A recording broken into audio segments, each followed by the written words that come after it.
Magandang buhay mga bata! Tara, samahan ninyo akong matuto kasama si Teacher Aika, your online teacher. Please don't forget to subscribe, like, share, and hit the notification bell for more videos. Thank you! Matatag Curriculum, GMRC, Grade 4, Quarter 2, Aralin 4. Ang ating paksa ngayong araw ay tungkol sa kahalagahan ng pananampalataya sa pamilyang Filipino at mga aral ng pananampalataya sa buhay pamilya.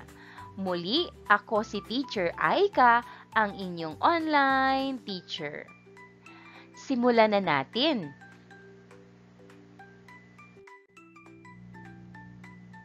Mga kasanayan at layuning pampagkatuto. Naipakikita ang pagiging masunurin sa pamamagitan ng mapagkalingang pakikitungo sa mga kasapi ng pamilya. A. Nakapagpapahayag ng iba't ibang paraan ng paglalapat ng mga aral ng pananampalataya sa mga sitwasyon sa pamilya.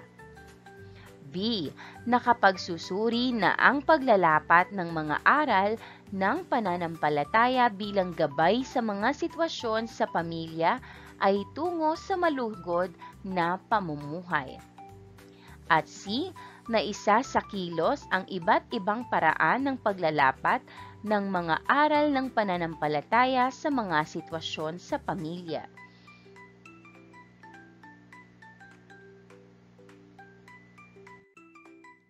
Mga nilalaman.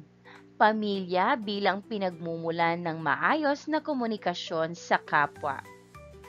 Dito yun. Simulan natin ang ating aralin sa isang sitwasyon. Sabado noon at walang klase, pero may importanteng ginawa ang nanay. Bago ito umalis, mahigpit itong nagbilin na maglinis muna. Pagkatapos maglinis, pwede nang maglaro buong araw. Pagod ang nanay nang dumating ng gabing iyon. Sinabi niya, "Ako ay pagod na pagod. Masakit makita na binaliwala ninyo ang aking bilin. Hindi man lang kayo naglinis. Pwede bang huminto na kayo sa paglalaro at magligpit ng mga nakakalat na gamit? Paano ninyo sasagutin ang inyong nanay na nagsasaalang-alang ng mga sumusunod? Una, kaniyang salaysay. Nanay, sinasabi po ninyo na pagod kayo at nasaktan sa aming ginawa. Ikalawa, damdamin. Nauunawaan po namin kung bakit kayo nasaktan at nagalit. Ikatlo, ang inyong kakulangan. Ipagpaumanhin po ninyo ang aming pagpapabaya. Ikaapat, ang kanyang pakiusap. Opo nanay, magliligpit po kami. At para mapanatili ang mabuting komunikasyon sa pamilya, dapat ang dalawang panig ay: una, may pagkilala at pag-unawa sa salaysay ng pinakikinggan. Ikalawa, may pagkilala ng damdamin at saloobin ng nagsalita. Ikatlo, may paghingi ng pagkilala, pasensya o paumanhin sa nagawa na nagpapakita ng paggalang. At ikaapat, nagpapahiwatig ng kagustuhang matugunan ang sinalaysay ng tagasalaysay.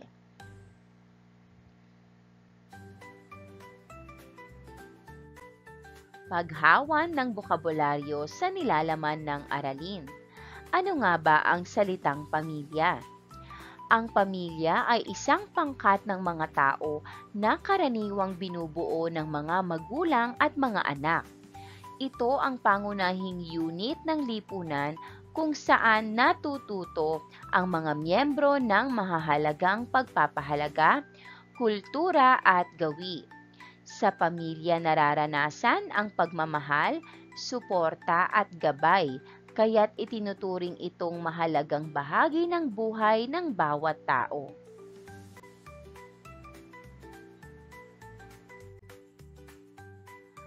Paano mo ilalarawan ang iyong pamilya?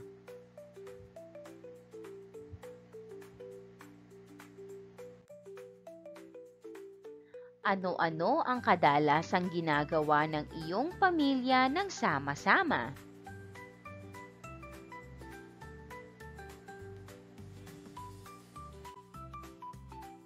May mga ginagawa din ba ang iyong pamilya na mga gawaing kaugnay ng pananampalataya? Ibahagi ang mga ito.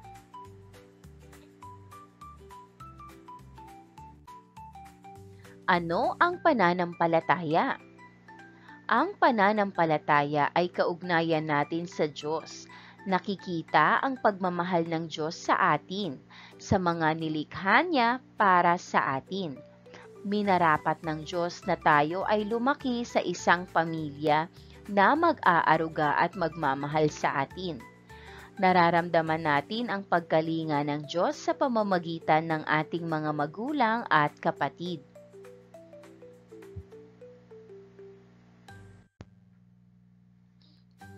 Ang masasarap at masusustansyang pagkain ay galing sa likha ng Diyos.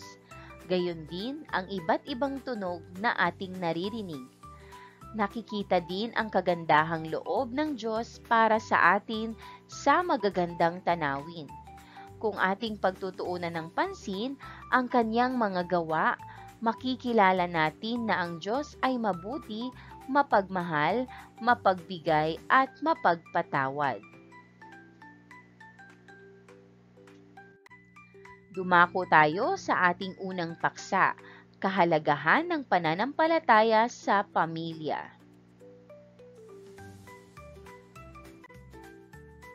Pananampalataya at gawa sa pamilya. Sa simula ng pag-aaral sa paksang kasalukuyan, mapagtuutuunan natin ng pansin ang ating pamilya. Ang pamilya ang itinakdang paraan para mapanganak at lumaki ang isang bata. Ang pamilya ang nag-aaruga, nagmamahal at gumagabay sa paglaki ng isang bata. Ating tatalakayin ngayon ang epekto at aral ng pananampalataya sa buhay pamilya.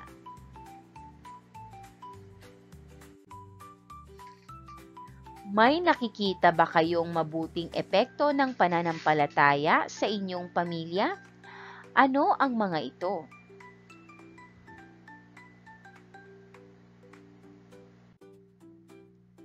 May mga aral ba ang pananampalataya na itinuro o pinapayo sa inyo ng inyong mga magulang o lolo at lola? O di kaya ay mga pinagbabawal na gawain sa inyong pamilya dahil sa aral ng pananampalataya?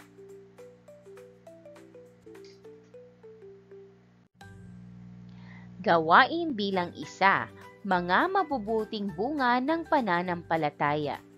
Panuto, humanap ng kapareha mo sa paggawa nito. Maaaring ito ay iyong katabi. Piliin at lagyan ng check ang mabubuting bunga ng pananampalataya sa buhay ng isang tao at sa pamilya at ekisa naman kung hindi mabubuting bunga ito. Una, nagiging mapagmalaki tayo dahil sa alam natin ang tama. Ang sagot, ekis. Ikalawa, nagiging mapagkumbaba dahil nalalaman ang mga kahinaan. Ang sagot ay check.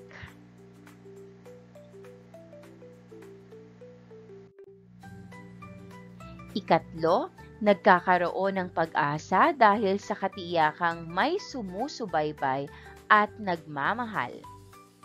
Ang sagot ay check. Ikaapat, mas natututuhan na maging mapagpatawad. Ang sagot ay check. Ikalima, may lakas ng loob dahil may nasasandigan at mahihingian ng tulong. Ang sagot ay check. Ika-anim, walang mapanindigan at mapagbatayan sa pagdidesisyon kung ano ang tama. Ang sagot ay X. Ikapito, malayang gumawa sa gusto dahil walang pumipigil kahit ano ang gawin. Ang sagot ay X. Ikawalo, nahihikayat na magmuni-muni sa sariling gawa. Ang sagot ay check. Ikasyam, may nagpapaalala ng mabubuting aral na dapat gawin. Ang sagot ay check. At ikasampu, nagsusumikap na mahalin ang kapwa kagaya ng pagmamahal sa sarili. Ang sagot ay check. Marahil hindi nakikita ng karamihan ang mga magagandang at mabubuting bunga at epekto ng pananampalataya. Karamihan sa mga mabubuting bunga nito ay hindi nakikita ngunit napakahalaga. Halimbawa, matutuwa tayo kapag binigyan tayo ng regalong damit. Pero mas mahalaga ang pagkakaroon ng paninindigan o dunong sa pagpapasya kaysa sa mga bagay-bagay lang. Ang mga sumusunod ay ang mabubuting epekto o bunga ng pananampalataya sa individual o pamilya. Una, ang pananampalataya ay gumagabay sa atin na bigyan ng pagpapahalaga ang tunay na mahalaga. Napakahalaga ayon sa pananampalataya na tao ay mapagmahal, mabuti, mapagbigay, mapagkumbaba, mapasalamatin, maunawain. Dahil minarapat ng Diyos na lumaki tayo sa pagmamahal at pag-aaruga ng ating mga magulang, kalooban niya na pahalagahan natin ang ating pamilya. Mahalin at igalang natin ang ating mga magulang at kapatid. Bawat isa ay mahalaga.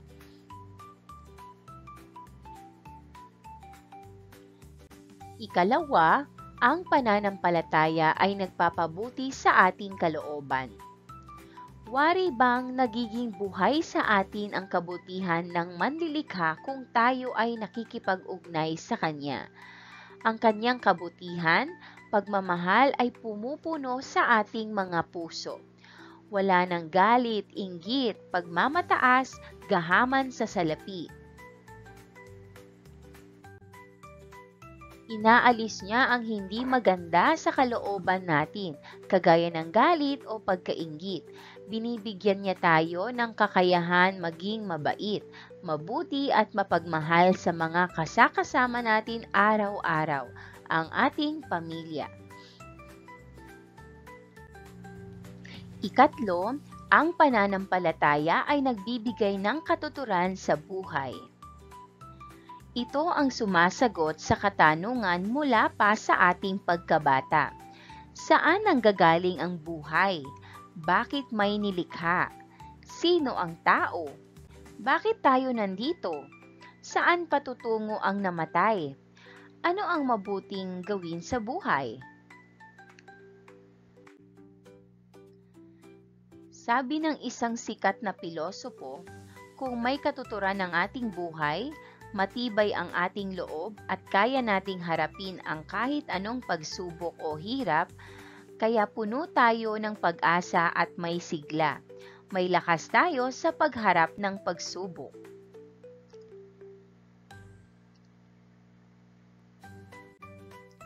Ika-apat, ang pananampalataya ay nagbubuklod sa pamilya.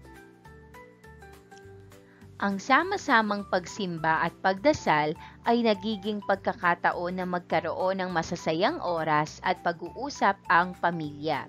Nagpapalago ito ng relasyon ng pamilya. Nagbubunga ito ng pagkakaisa, pagtutulungan at pagmamalasakit sa isa't isa.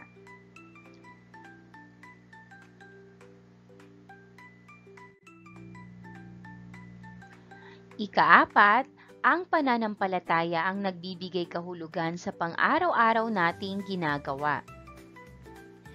Ang pananampalataya din ang dahilan at kahulugan sa mga espesyal na okasyon.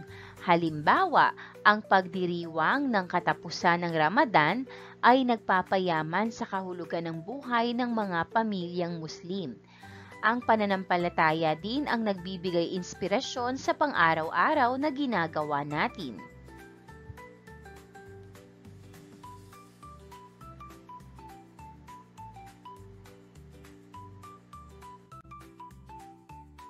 Paano kung walang pananampalataya? Walang kahulugan ang Pasko kung walang tagapagligtas na isinilang. Nagiging mapasalamatin tayo at mapagbigay, bukas tayo sa mga nangangailangan.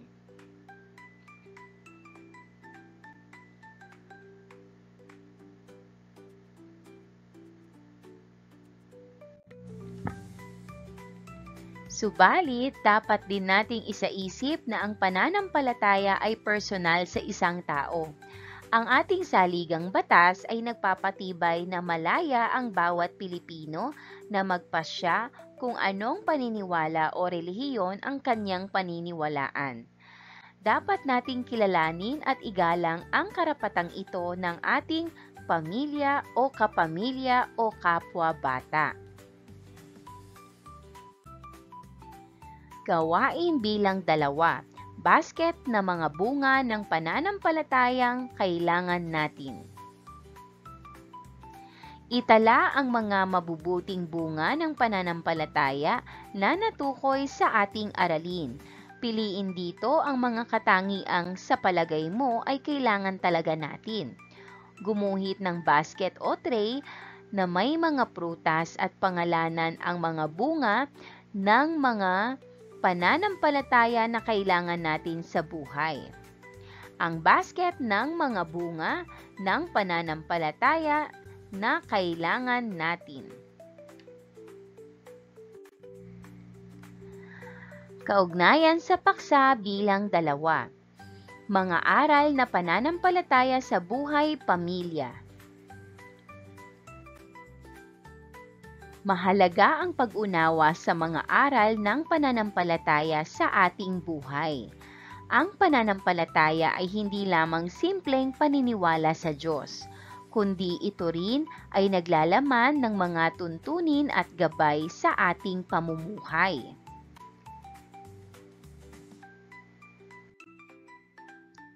Kaya kailangan natin ang aral ng pananampalataya dahil ito ay nagsasaalang-alang ng pamayanan at mga nakararami.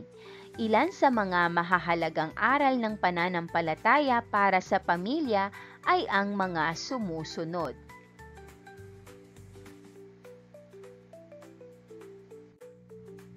Una ay pagmamahal sa Diyos at sa kapwa. Iba-iba ang tawag ng relihiyon at kultura sa Diyos. Sa mga Muslim, siya ay si Allah. Pero kahit ano ang paniniwala, napakahalagang aral ang pagmamahal sa Diyos at pagmamahal sa kapwa. Kung tayo ay nagmamahal sa Diyos, ang ating buong pagkatao, puso, isipan, kaluluwa at lakas ay nakatuon sa nakatataas sa atin. Hindi sa pansariling kapakanan kundi sa kapakanan ng pangkalahatan. Ang pagmamahal sa Diyos at kapwa ay nagtataguyod ng pagpapasakop na pangmalawakang kabutihan. Ang pagkamadasalin at pagsamba ay pagpapahiwatig ng ating pagmamahal sa Diyos. Ang paggawa ng mabuti sa kapwa ay pagpapakita ng ating pagmamahal. Ikalawa ay pagpapahalaga sa pamilya. Ang pamilya ang pinakapundasyon ng pamayanan at lipunan. Sa pamilya nahuhubog ang ating pagkatao at karakter. Dito tayo nasasanay kung paano makihalubilo sa pamayanan, sa pagmamahal at katapatan sa mahal natin sa buhay, nakasalalay ang katatagan at katiwasayan ng pamayanan. Maipapakita natin ito sa isa't isa sa pagiging maalalahanin. Ikatlo ay pagmamahal at paggalang sa magulang. Ang ating mga magulang ang gumaganap ng malaking responsibilidad sa pagpapalaki at pag-aaruga sa nakababatang henerasyon. Ang pagmamahal at paggalang ay nagpapakita ng pagkilala sa katungkulang ito. Napakahalaga itong aral ng pananampalataya sa Judaismo, Kristiyano, Hindu, Islam at kultura ng Asya. Ikaapat ay pagmamahal at pagpapahalaga sa isa't isa at sa sarili natin. Nilikha at mahal tayo ng Panginoon. Mahalaga tayo sa Kanya. Mahalaga rin tayo sa ating pamilya. Dapat nating mahalin ang ating sarili. Dapat tayong kumain ng masustansya, mag-ehersisyo at magkaroon ng tamang pahinga. Ikalima ay pagpapatawad sa isa't isa. Lahat ay nagkakamali dahil kasama natin ang ating mga kapamilya. Kadalasan, sila ang napagbabalingan natin kung tayo ay pagod o galit. Kaya dapat lamang na matuto tayong humingi ng tawad at magpatawad.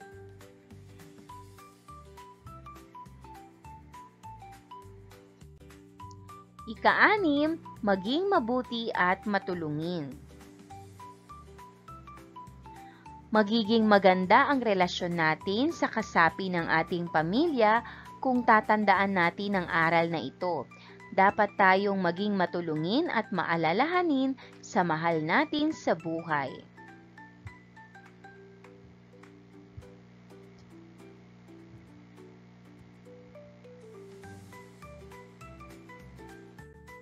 Ikapito ay pagiging mapasalamatin.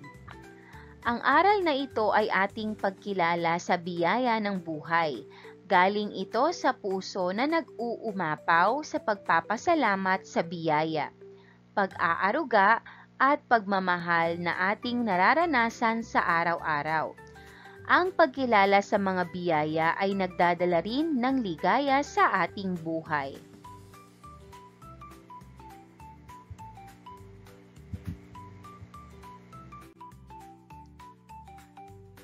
Ang pagsunod sa mga aral ng pananampalataya ukol sa pamilya ang nagpapatibay ng pagmamahalan at magpapatatag ng pagkakabuklod ng ating pamilya. Kung atin itong pakatatandaan at isabuhay, magiging maligaya at matiwasay ang ating buong pamilya.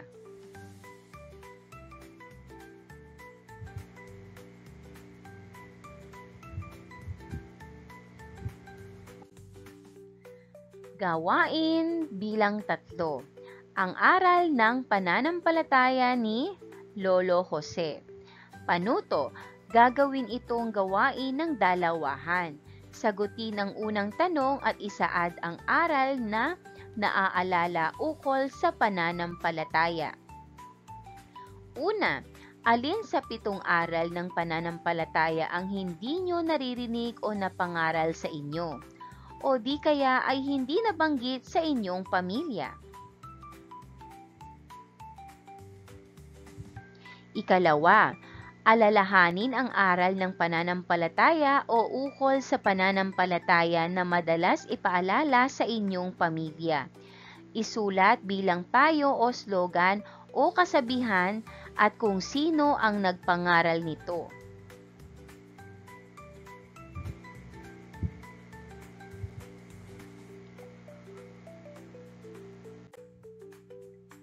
Paglalapat, Maganda ba o di maganda?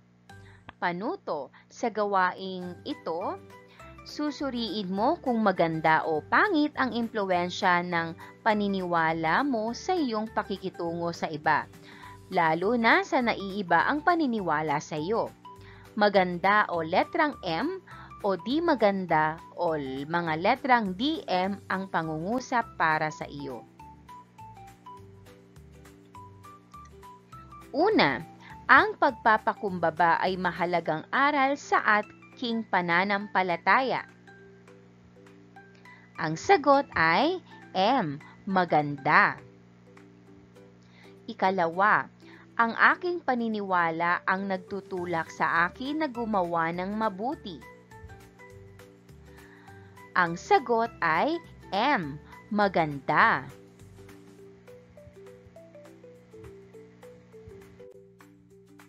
Ikatlo, ang pagmamahal ay para lamang sa kasama mo sa pananampalataya. Ang sagot ay DM, di maganda. Ikaapat, ako dapat ang nasusunod at parating nagsasalita. Ang sagot ay DM o di maganda. Ikalima, ang kanyang paniniwala ang nagbibigay daan upang makita niya ang kanyang pagkakamali. Ang sagot ay M. Maganda. Ika-6, ang pagpapatawad ay aral sa aking pananampalataya. Ang sagot ay M. Maganda.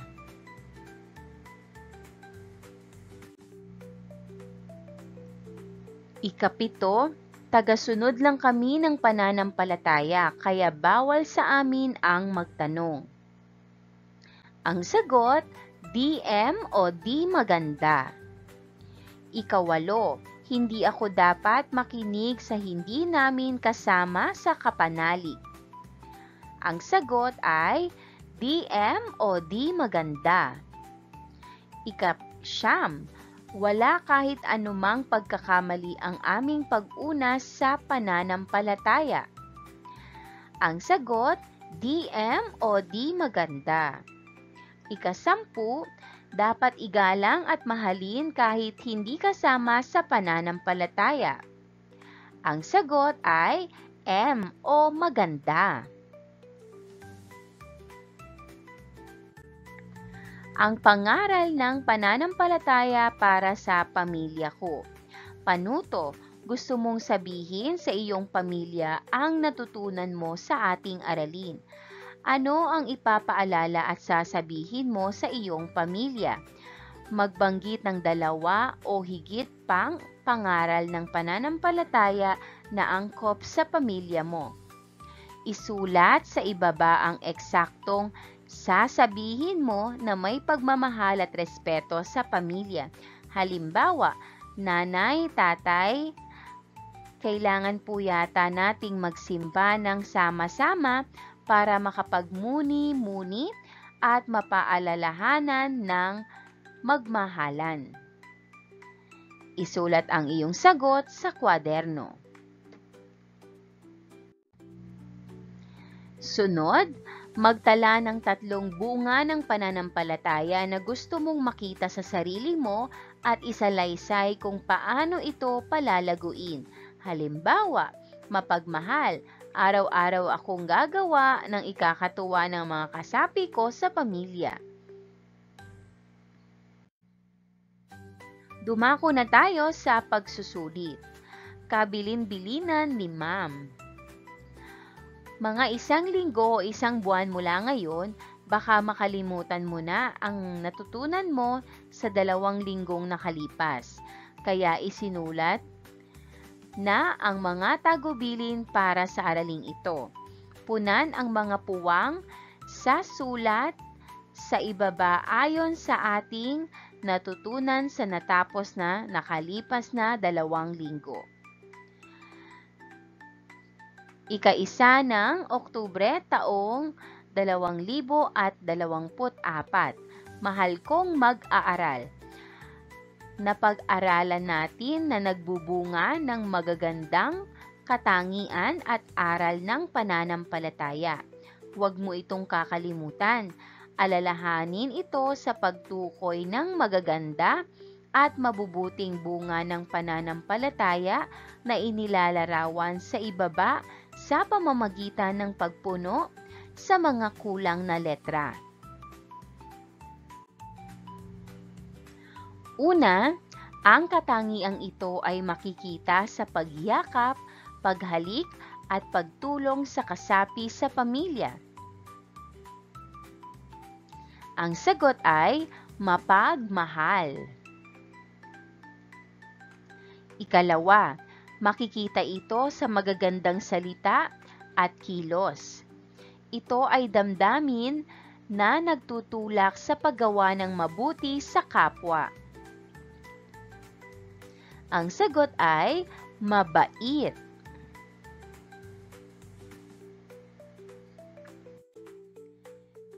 Ikatlo, makikita ang katangiang ito sa panahon ng pagsubok, hindi madaling manghina, bagkus may lakas sa pagharap ng problema sa buhay. Ang sagot ay matibay ang loob. Ikaapat, hindi mahirap ang mga gawain sa kung ang mga kasapi ay may ganitong katangian. Ang sagot ay pagtutulungan.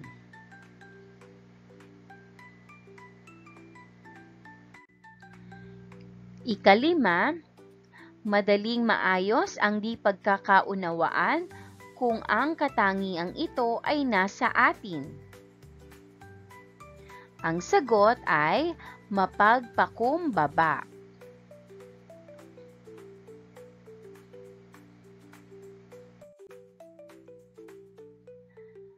Mapapasa iyo ang mga katangiang ito kung susundin mo ang ilang napakahalagang aral ng pananampalataya. Isa dito ay ang tagubilin na dapat nating mahalin ang Diyos at ang ating kapwa.